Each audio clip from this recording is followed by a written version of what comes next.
প্রিয় দেশবাসী, আসসালামু আলাইকুম। আপনারা জানেন প্রধানমন্ত্রী শেখ হাসিনা রাষ্ট্রপতির কাছে পদত্যাগপত্র জমা দিয়েছেন এবং আমি তা গ্রহণ করেছি।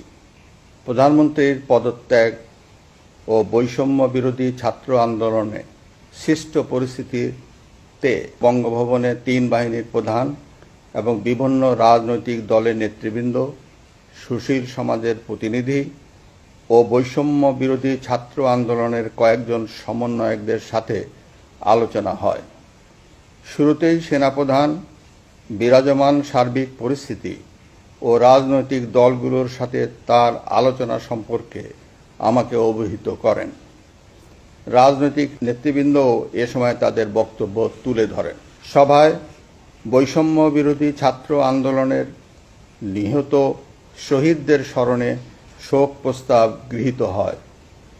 এছাড়া জরুরি ভিত্তিতে একটি অন্তর্বর্তীকালীন সরকার গঠনের সিদ্ধান্ত নেওয়া হয়।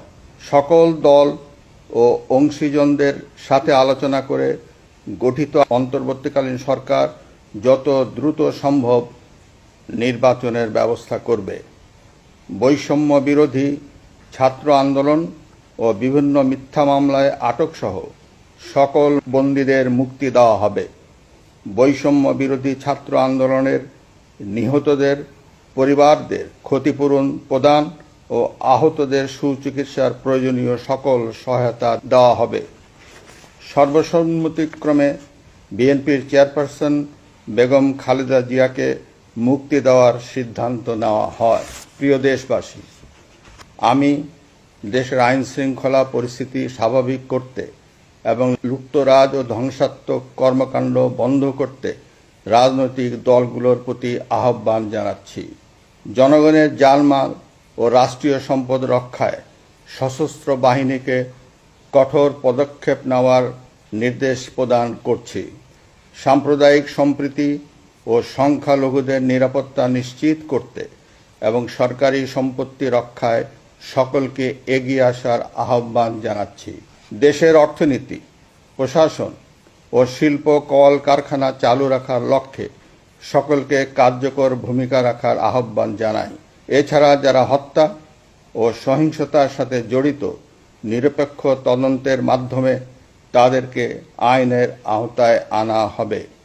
গণপ্রজাতন্ত্রী বাংলাদেশের সংবিধান অনুযায়ী অনতিবিলম্বে বর্তমান সংসদ বিলুপ্ত করা হবে। দেশের সকল অফিস আদালত স্বাভাবিকভাবেই চলবে। প্রিয় দেশবাসী, আসুন আমরা দেশকে বাঁচাতে একযোগে কাজ করি।